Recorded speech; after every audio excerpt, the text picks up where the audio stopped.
Joe. Show today. I got a very awesome guest, and he's a professional wrestler. He wrestled for AEW, he wrestles for GCW, and he wrestles all over the world. And he is the master of the Tarn Tarn Tarnado DDT, and I'm talking about the one and only Fuego del Sol. And I'm really looking forward to talking to him for my show. I am Rocco Cross. I am the host at Stutters. I am the host of the Grue Rume Show.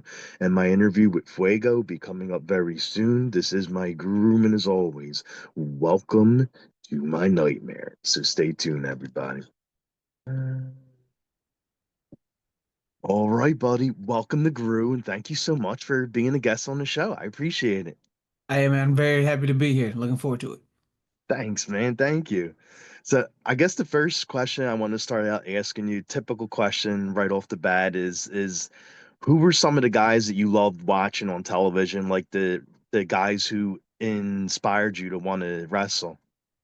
Even from a very young age, I was really drawn to smaller athletic guys that were still main eventers. I feel like those people that were underdogs in the main event scene. Like really, when I first started watching wrestling, everybody was drawn to Stone Cold Steve Austin. But when I really started to understand wrestling is when Shawn Michaels came back for his Hmm. second run, and I was just so captivated by Shawn that he became my guy. And then around 2005, 2006, started watching TNA as well. And so AJ Styles, again, just a guy that, always captivated me. Eddie and Rey Mysterio. And then when I got into my teens, Daniel Bryan, CM Punk, those were my guys. So it's like those people like that always kind of drew me in, you know. And of course, you got tag teams like the Hardys and such that, Yeah. I was always an athletic kid as well. So just anybody that could incorporate the athletic or lucha style as well as just be an all-around great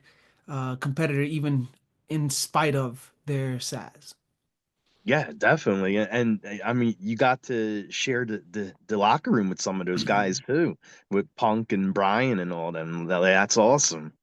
Oh yeah, Jeff and Matt too. Yeah.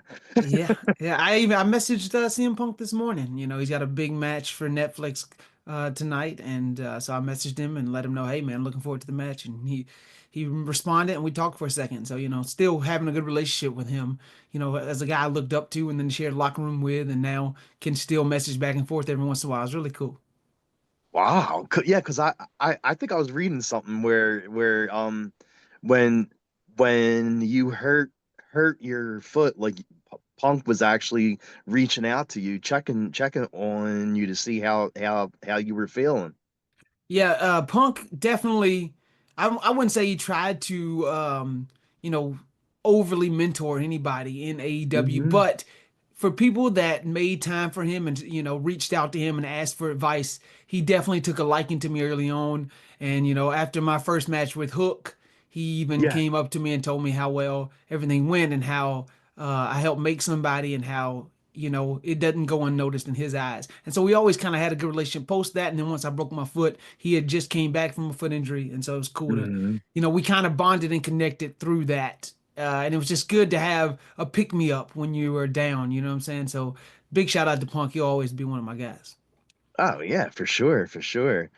And when you were training to wrestle, like how long did it take like your body to get used to everything, like getting used to the bumps and the rope burns and all that stuff?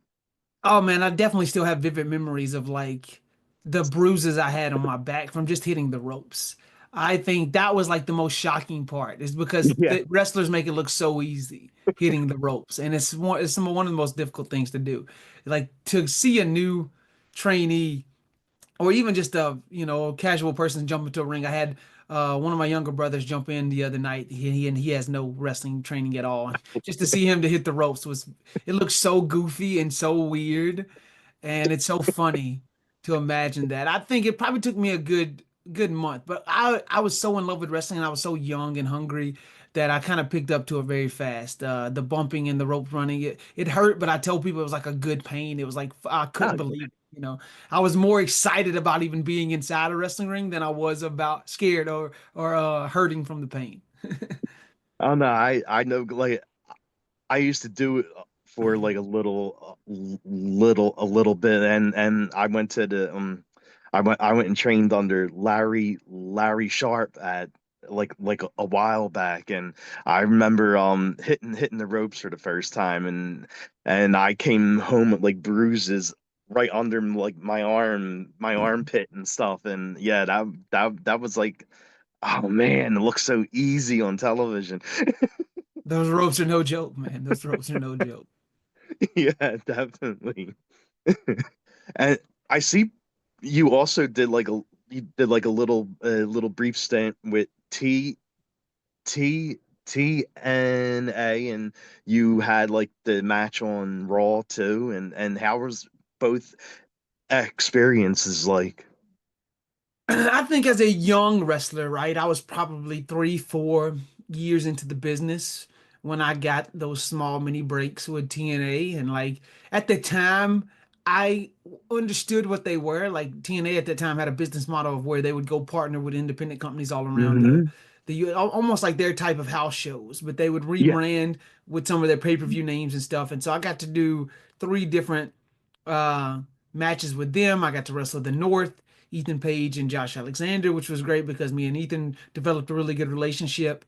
I got to wrestle Michael Elgin, who was one of their top guys at the time, and I got to wrestle in a four-way once with DJZ, who is now Joaquin Wild in Yes. WWE, Yeah. and Trevor Lee, who was Cameron Grimes in WWE for a little bit of Hmm. time as well. So just to as a young wrestler to add names to your resume to say, hey, I've wrestled these big names in wrestling is great.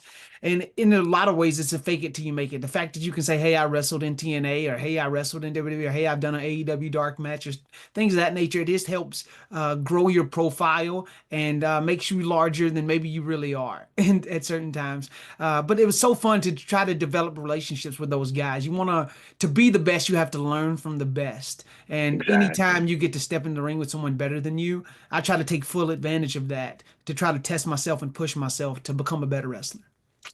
Awesome, man. And one of the guys I used to love watching growing up, especially in WCW, was Hoovy the Juice. And I see like you actually worked like a bunch of bouts with Hoovy, and how was it like sharing the ring with him and hanging out and talking to him and stuff? Man, Hoovy's a character, man. I got to have 3 matches with him, like a series of matches in a short amount of time, and they were super fun. And No, uh and I'm proud to say that me and Hoovy and Toot are friends now, and we got to even hang out and see each other when he come and did Wrestle Jericho in AEW, which was a good yeah, time.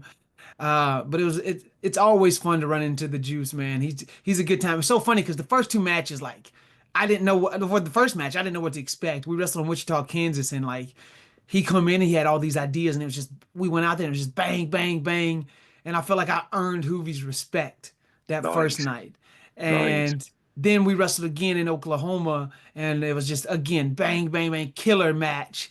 And I was like, dang, okay, me and Hoovy have chemistry now. It was awesome. And then finally, we wrestled again, but it was after a long 3-day weekend. We did a whole loop. We wrestled all around the Oklahoma, Texas, and Kansas area. Uh, we did a big show, bunch of shows together, but I didn't wrestle him but until the third day that Sunday. And Hoovy was already tired and sore, and they went out the night before. So I got to experience Party Hoovy, who's a whole nother character. And, there's stories for days about how, what happens when the juice gets loose. So the third match was not as good. He was a little hungover. We were first match on the show.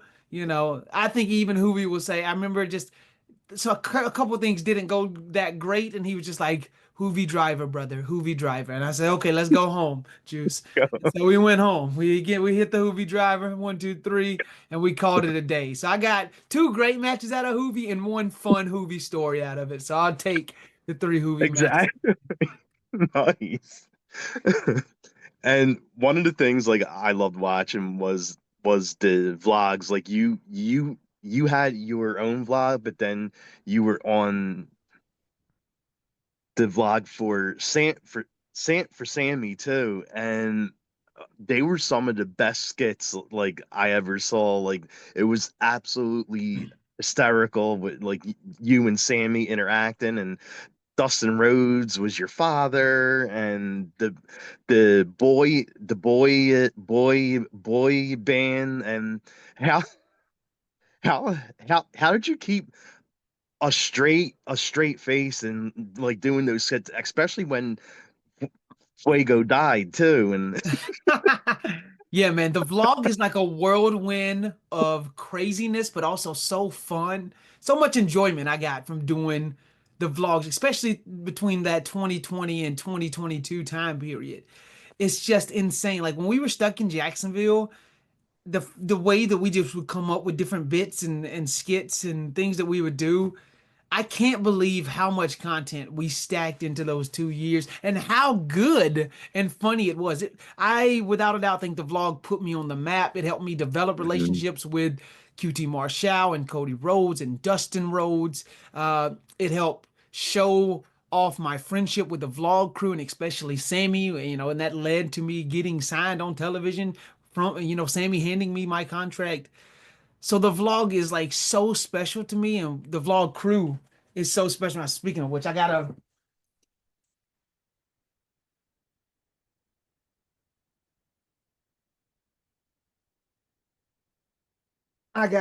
vlog crew hoodie sitting right here close. Always Oh, keep that's it close to the awesome. vest. I almost put it on, but I've been wearing it since it's been cold out. But shout out to the vlog crew. We still have a group chat. We talk every day. All the vlog crew, me, Aaron Solo, Griff Garrison, Alan Angels, Sammy Guevara, Marko Stunt. Even if we're not wrestling or in different companies, we stay. That was a real friendship and it was a real bond, and we're gonna be bonded forever because of those vlogs. But it was just so much fun. It helped. It really solidified me in the hearts and mind. It grew me my audience. I remember not even being signed Yeah. yet, and like my Twitter account went from like 7,000 followers to like 20,000 followers in no time. Hmm. And just to see the reach that it had, and it helped people connect to me, even though I was on this crazy losing streak. I was really just an extra in Jacksonville. I can't say enough good things about the vlog, and of course for Sammy for helping put all of this together. Cody Rhodes, helping me so much through all of that and help kind of put me on the map in a way. The fact that I think a part of that is because I consider myself a good actor and good at improv. I can Hmm. play off people well. Some of those things were not planned. Like Dustin Rhodes barely wanted to film anything as it was. So when you got Dustin in a room, you better just start filming, and whatever he said, I said, and Yeah. whatever I said, we would just bounce ideas off. There were some funny moments where we would break and have to reshoot, but like God, those are just so fun to film. Same with QT Marshall. He's just Yeah. phenomenal with his facial reactions and how we can bounce stuff off of each other.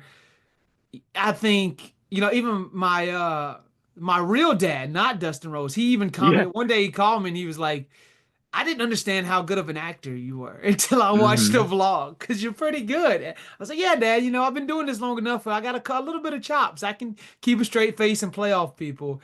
I think that's an underrated side of my repertoire. But I think, yeah, that's where I feel like if you ask the most dedicated Fuego fans what they know me from, what their favorite memories of are of me, then they would say the vlog. And I think that's why it resonated with people and it helped lead to an actual story on TV of me getting signed. And so it was a whirlwind of fun, and I'm very proud of the vlog. Yeah, yeah, because that was awesome. Like just watching all those skits, and then the you having the match with Mir Miro, Miro yeah, and yeah. Sammy coming out and handing you the contract, and like that was definitely emotional because you had all the fans like screaming "Fuego, Fuego" when Sammy came out, and it was crazy. It was a crazy time. Yeah, it really taught me that it's not about wins and losses in wrestling. Of course, they matter. I'm not saying they don't matter. They absolutely matter. But connection with the audience is number one. And through the vlog and through my storytelling abilities, even in short 3-minute squash matches, I was able to connect with the audience, and they show me that love. They saw my work ethic and they wanted me rewarded for it. And they kind of created this groundswell of support that got me signed. That got Hmm. the brass at AEW's attention, and they had no other choice but to sign me in a lot of ways, and that was awesome. Oh yeah. And then you had a few tag matches with Fuego too, and then he kind of disappeared and Still missing so to this day, RIP. And he's presumed dead. I don't think we'll ever find him again. Hopefully, maybe one day he'll come out of the woodwork, but I doubt it. I doubt it. I just like to imagine he's off in heaven finishing whatever story, he ever had in mind. I just want to thank Cody Rhodes because Cody Rhodes blessed me. I told him, hey, I got this son who really, wants to come in. And Cody was like, you know what? We'll give him a try. And I got to have 4 matches thanks to Cody. And then he left the company and Fuego 2 disappeared. Everything went downhill all at the same time for me. And I'm real distraught about it. It's so funny because we only had 4 matches together. One of them didn't even air. Like there's one match, oh there's a really? Lost Fuego 2 match out there that we had in Yeah. Jacksonville that has never aired, never seen the light of day. Oh, And it was only like a 6 month period of Fuego 2 existing. But it captured the hearts and Too Fast, Too Fuego captured the yes. hearts and minds of so many people. There's so many people still bring it up. If I tweeted about Fuego 2 right now, the numbers would skyrocket because Oh people yeah, love yeah. the story of Fuego 1 and Fuego 2, Too Fast, Too Fuego. RIP Fuego 2. Wait, Fuego too, I think went to go finish his story as well. So you never know. You might see him again. You never know. You never know. I hope so, but I like to imagine he's off in heaven doing his thing. He's doing so well that I don't think he's ever coming back to don the mask ever again. And and when you were working there, look, Cody Rhodes was actually one of the big the big people there. Like it was him and Kenny Omega and the Young Bucks, and they sort of ran it all. And what did you learn from Cody? Like from when he was in charge of everything? Like what kind of stuff did you learn from Cody? I just he a lot of ways people can lead by example, and he was like the epitome of leading by example. He, showed up on time, was the last to leave. He was always easy to talk to. He was always down for advice. He would watch your matches if you asked. He would do all of these funny skits and stuff on the vlog. You could tell, even though, he sometimes we're serious wrestlers in serious situations. You should never take yourself so seriously. He was always Hmm. learned to have fun in the meantime. And just he led with kindness always. I feel like he was so kind. Like there was times where, he has his own locker room and we're all in there joking about or hanging out, maybe lingering for too long. And instead of saying, guys, hey, I'm the EVP, get the hell out of my office. I need some alone time. Yeah, yeah. He would slowly set boundaries or be super cordial about I never saw him mad. I only saw him laughing and having a good time. And he just always stay working. He would drive to the shows early sometimes. He would produce, he would write, he would also agent matches and be coaches for matches. He would sometimes manage his students. He was also running his Oh my school. God. So like he was one of the busiest men in the business. And the crazy part is he's probably busier now than he was Yeah. then. Um, so me, Sammy, and Cody have a group chat where we talk about our Oh kids and we my talk God. about wrestling and we talk about any pieces of business that he's got going on. We even talk about AEW occasionally as well. So it's like Nice. it's like I said, to have the respect from so many people I looked up to and to earn the respect of so many top guys in the business where they still communicate with me on a regular basis. It's something that I don't take lightly and that I'm very happy about and proud of and thankful for. Nice. Okay. And I know Sammy is like a big Dragon Ball Z fan. What about you? Do you follow like Dragon Ball Z or any For years I had anime? never watched it, and I have slowly just got into Dragon Ball Z. I probably Okay. haven't even finished season 1 yet, but I've given it a chance and I like it. But I'm a huge Avatar: The Last Airbender guy, Yeah. and so I mean that's my if you even consider it an anime, but that's my number one anime for sure. Yeah, I'm not a huge anime guy. I just grew up with younger brothers, so we were always fighting over the remotes and stuff, and so it was more live action stuff for us or sports. Um, But yeah, I've slowly gotten into anime over the years, but it's not like on top of my list of things I'm gonna watch if I turn on the television. Yeah, nah, definitely. What kind of sports do you like to watch? Like you mentioned sports. Oh man, I'm a huge UFC guy. I love Oh, nice, MMA. really. I try to watch all the pay-per-views for sure, and I'll catch a fight night here and there as well. I'm a big football guy as well. I was born and raised in Mobile, Alabama, so I'm a giant Alabama Crimson Tide guy. Um, College football is huge for me. And then, I play in a couple different fantasy leagues, so I'll be watching the NFL as well. And then this time of year when football goes off, I switch over and watch a little bit more basketball. But for the most part, I'm watching wrestling. I'm a huge wrestling guy first and foremost. Uh, yeah, so just constantly watching wrestling and then a little bit of the others all around. But UFC's year round, so I definitely keep up with it the most. Sweet, sweet. And another wrestling league that started out like small and they're gaining so much fans now.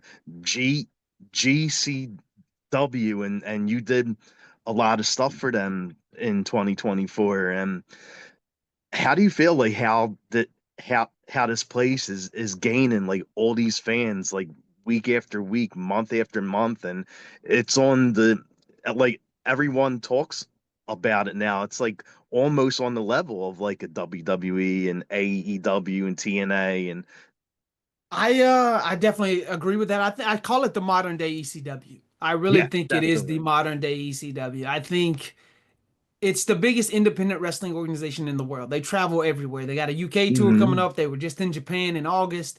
They'll be in Mexico. They run the Collective for Mania weekend, which is a giant draw for independent wrestling.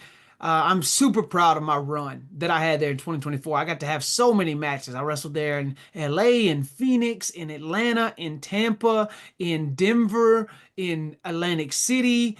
I wrestled all over in Louisville, Kentucky. I wrestled all over the country for GCW. That just shows how big they are. They're traveling all around the United States constantly. And so I think I didn't have the indie cred. A lot of Hmm. guys in AEW came from the indies and you knew Well, them yeah. for their indie work. They almost earned their way onto the AEW roster. And I do feel like I earned my way onto the AEW roster, but I didn't have the indie street cred I feel like I needed or wanted.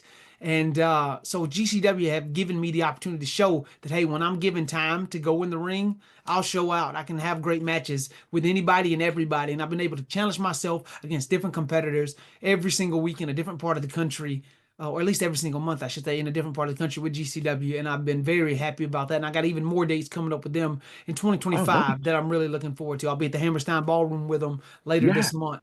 So I'm very pumped about that. Oh, sweet, sweet.